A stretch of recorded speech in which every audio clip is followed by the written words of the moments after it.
এই বিগত 16 বছরে তাদের একটি শব্দ পাওয়া যায়নি। তারা শুধুমাত্র তেল দিয়ে তোষামত করে সুবিধা পাওয়ার জন্য ক্ষমতাসীন স্বৈরাচার সরকারের সঙ্গ দিয়েছে। আজকে তারা আবার তাদের রূপটি গিরগিটির মতো পরিবর্তন করেছে। পরিবর্তন করে যখন এত বড় একটি আন্দোলন ছাত্র জনতার নেতৃত্ব হলো, দেশে নতুন করে একটি রিফরমেশন হওয়া শুরু করলো, ওই মুহূর্তে তারা এসে সকলে রাস্তায় নামছে অনেক অন্যায় দাবি নিয়ে। আমি দেখেছি অনেকে নেমেছে অনেক অযৌক্তিক দাবি নিয়ে। আমি স্টুডেন্টদেরকে প্রশ্ন করতে চাই, আসলে আমি ধরে নিচ্ছি কোন স্টুডেন্ট যদি আমার কাছে দাবি করতো যে ভাই বোনরা আমাদের আহত হয়েছে, তাদের পরীক্ষা বাদ দিয়ে কি ব্যবস্থা নেওয়া যায়, যৌক্তিক।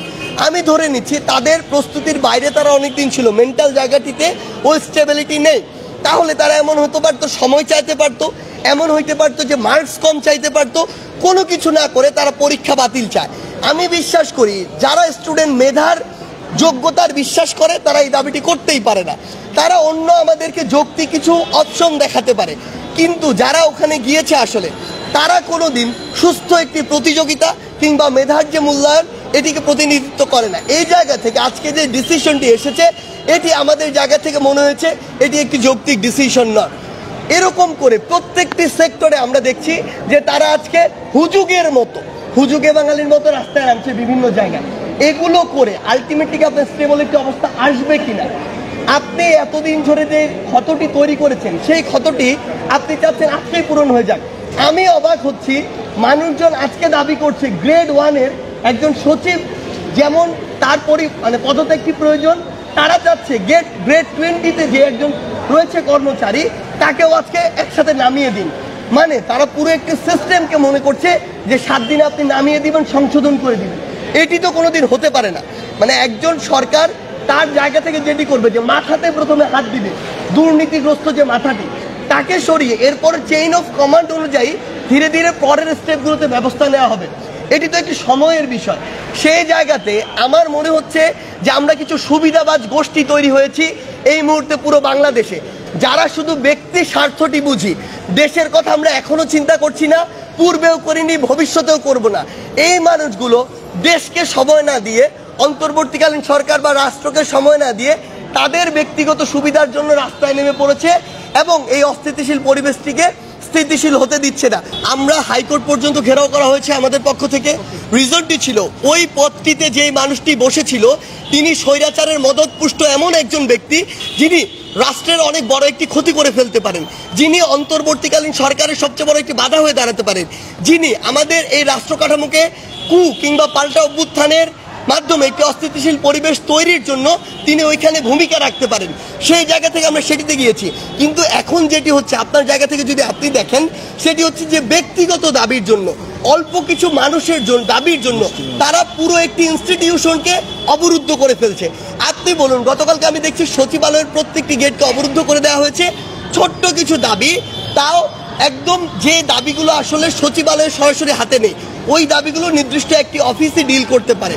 সেই জায়গা থেকে আপনি আমাদেরকে কখনো দেখেছেন আমরা পুরো সচিবালয়কে ডিল করেছি? আপনি সচিবালয়কে পুরো অবরুদ্ধ করা মানে রাষ্ট্র কাঠামোকে অবরুদ্ধ করা। সেটি যখন আপনি করেন আপনার ছোটোখাটো কিছু দাবির জন্য, তাহলে অবশ্যই আপনি এটি চাপ প্রয়োগ করে, বল প্রয়োগ করে আপনার অনেক যৌক্তিক বা অযৌক্তিক দাবি রয়েছে যেগুলো বিবেচনার বিষয়। আপনি সিঙ্গেল একটি স্টেক হোল্ডার, আপনার এক পক্ষের কথা শুনেন তো কোনোদিন এরকম একটি দাবিকে মেনে নেওয়া কখনোই প্রাসঙ্গিক নয়। সেই জায়গা থেকে তারা যেটি করছে, যে ওয়েতে করছে, এই ওয়েটা সঠিক নয়। আমরা তো তাদেরকে আহ্বান করছি, আপনারা প্রথমে বৈষম্যবিরোধী ছাত্র আন্দোলনের কাছে আসুন। সেখানে যদি না হয়, যদি আস্থা না পান, আপনারা অন্তর্বর্তীকালীন সরকার প্রতিনিধির সাথে আলোচনা করুন।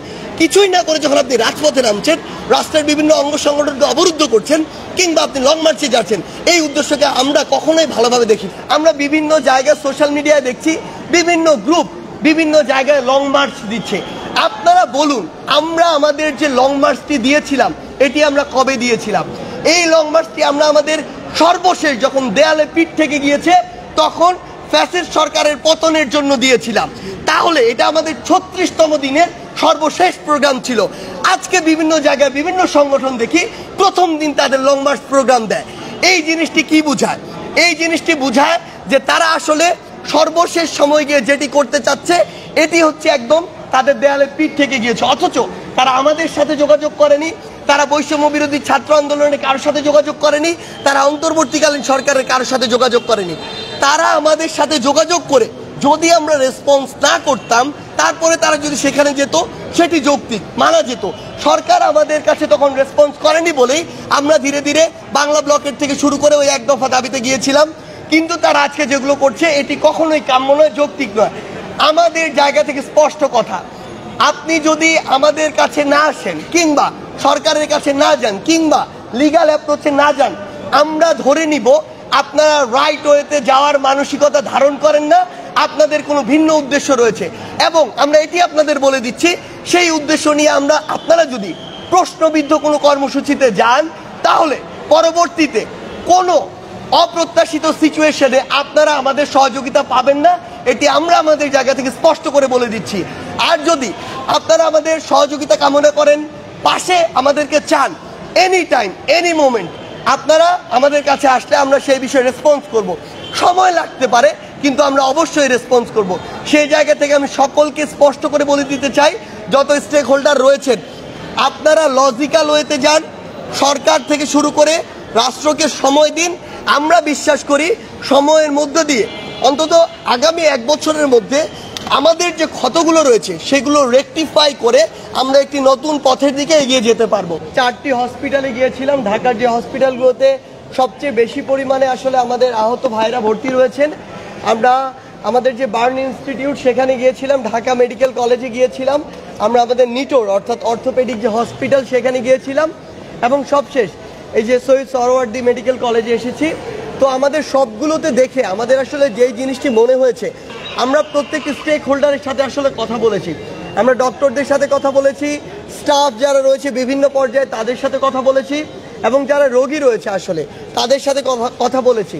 তো এই কথাগুলো বলে আমাদের যেটি মনে হয়েছে যে আসলে এই জায়গাগুলোতে, এই হসপিটালগুলোতে একটি করাপ্টেড সিস্টেম তৈরি হয়েছে, যেই সিস্টেমটি আসলে আপনার অপারেশন আগে হওয়ার জন্য টাকা নেয়, যেই সিস্টেমটি আপনার বেড চেঞ্জের জন্য টাকা নেয়, যেই সিস্টেমটি আসলে আপনাকে এক্সরেটা আগে করিয়ে দেওয়ার জন্য টাকা নেয়, যেই সিস্টেমটি আপনার একটি ভালো খাবার এনে দেওয়ার জন্য টাকা নেয়।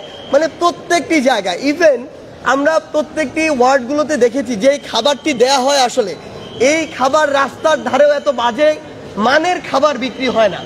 তো এই প্রত্যেকটি জায়গায় এই যে একটি করাপ্টেড সিস্টেম হয়েছে। ইভেন আপনি যদি আপনার সবচেয়ে মুমূর্ষ অবস্থায় ব্লাড কিনতে যান, ব্লাডের তো একটা রেট দেওয়া রয়েছে সেই ব্যাগের, সেখানেও তাদের লাভ খুঁজে এবং যেটা নির্ধারিত দাম তার চেয়ে কয়েক গুণ বেশি দাম নেওয়া হয়। অর্থাৎ একজন মুমূর্ষ ভাই বোনকে পুঁজি করে, ওই একটি দুর্দশাগ্রস্ত অবস্থাকে পুঁজি করে যখন তারা এই এত বড় একটি ব্যবসা করে, মানুষ একটি জায়গায় রয়েছে, ঠিক আছে তিনি একটি লিমিট পর্যন্ত লাভ করতে পারেন, কিন্তু এটা আসলে ব্যবসাটা এমন পর্যায়ে চলে গিয়েছে যেটা চুরি ডাকাতির পর্যায়ে চলে গিয়েছে। তো আমি এই আসলে মধ্যস্বত্বভোগী বিবেকবোধহীন যারা রয়েছে এখানে কাজ করছেন তাদের উদ্দেশ্যে আসলে একটি কথা বলতে চাই। আমি জানি না তাদের কোনো ফ্যামিলি আছে কিনা, ভাই বোন কেউ আছে কিনা, বা তারা কখনো হসপিটালে ভর্তি হয় কিনা।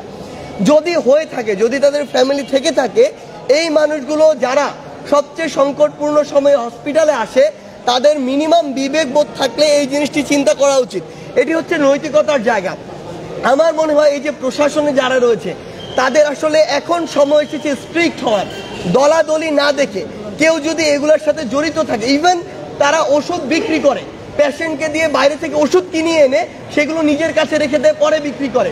হসপিটালে ওষুধ থাকলে ওষুধ দেয় না, দিয়েছে এটা বলে তাদের কাছে রেখে দেয়, বাইরে বিক্রি করে। এই যে বিজনেসের উপরে বিজনেস, এই জায়গাগুলোতে প্রশাসন থেকে শুরু করে সকলের বিশেষভাবে এখানে তদারকির প্রয়োজন, জবাবদিহিতার প্রয়োজন, এবং কেউ যদি এগুলোর সাথে জড়িত থাকে সরাসরি তাকে বিভিন্ন মেয়াদে কিংবা পূর্ণভাবে বরখাস্ত করা প্রয়োজন। স্ট্রিক্টলি যদি এই জিনিসটি না করা হয়, না করার যে চর্চা, এটার কারণে এই ধারাটি স্ট্যাবলিশ হয়ে গিয়েছে। সো এখানে এখন সরাসরি তাদের জায়গা থেকে ইমপ্লিমেন্টেশন লাগবে এই জায়গাগুলোতে।